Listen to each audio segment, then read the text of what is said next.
सबसे पहले आपके माध्यम से मैं आभार व्यक्त करना चाहूँगा माननीय प्रधानमंत्री जी का, राष्ट्रीय अध्यक्ष जी का, आदरणीय गृह मंत्री जी का, महाराज जी का, कि उन्होंने इस लायक समझा कि मैं फिर से बलिया से लोकसभा का चुनाव लड़ सकूं। मेरे लिए व्यक्तिगत रूप से ये एक ऐसा अनुभव है जिसका मैं वर्णन नहीं कर पा रहा हूँ। जब 2019 में मैं चुनाव नहीं लड़ा था तो एक व्यक्तिगत रूप से एक मेरे मन में बड़ी ग्लानि थी, क्योंकि 1977 से लगातार या तो पिताजी या मैं वहाँ से ज़रूर चुनाव लड़ते थे।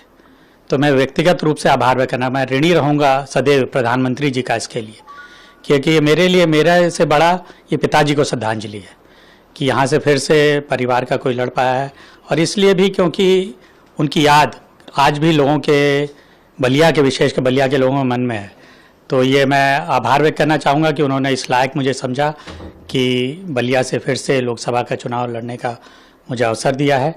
मैं अपने अध्यक्ष जी का भी आभार व्यक्त करना चाहूँगा। इसमें बलिया से चूंकि आपका और चंद्रशेखर जी का बहुत पुराना सरोकार है, स्वाभाविक तौर पे आपके मन में ये जरूर होगा कि बलिया के विकास के लिए या बलिया के लिए आपको कुछ करना है। जब आप एक बार फिर से 2024 में सांसद चुने जाएंगे तो कुछ आपके मन में है कि जो रह गया है उसको पूरा करना है।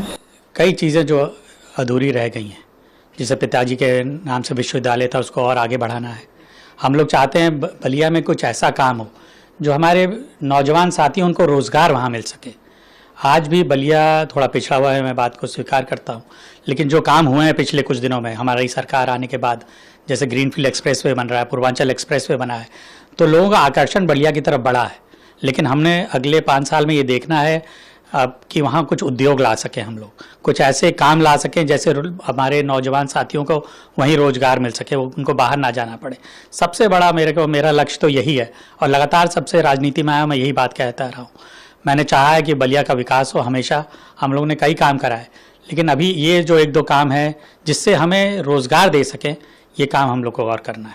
आज जब आपको टिकट मिला है, इसी दिन समाजवादी पार्टी का घोषणा पत्र भी जारी हुआ है और उस घोषणा पत्र में यह वादा किया गया है कि हम कास्ट बेस्ड सेंसस 2025 तक करेंगे, अग्निपथ स्कीम है उसको बंद करेंगे और कई सारे मेरे को लगता है कि समाजवादी पार्टी के लोग लोहिया जी को भूलते जा रहे हैं।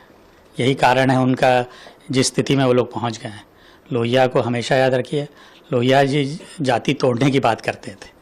वो एक समाज, ऐसे समाज की बात करते थे जहाँ जाति धर्म से ऊपर उठकर राष्ट्रीयता की बात होती थी, लोगों की बात हो, ऐसा समाजवाद हो जहाँ सबका सामान्य हो, सब लोग साथ रहें और सब साथ मिलकर काम कर सकें। लोगों को बांटने की राजनीति लोहिया जी ने कभी नहीं सिखाई थी। मैं तो बस यही कहना चाहूँगा, मैं ज़्यादा नहीं कहना चाहूँगा। लोगों ने उसके बारे में जो विधानसभा के पिछले समय चुनाव हुए उसमें अपना जो जनादेश था उन्होंने दे दिया था, उन्होंने बता दिया था कि हम लोगों को क्या चाहिए उनको।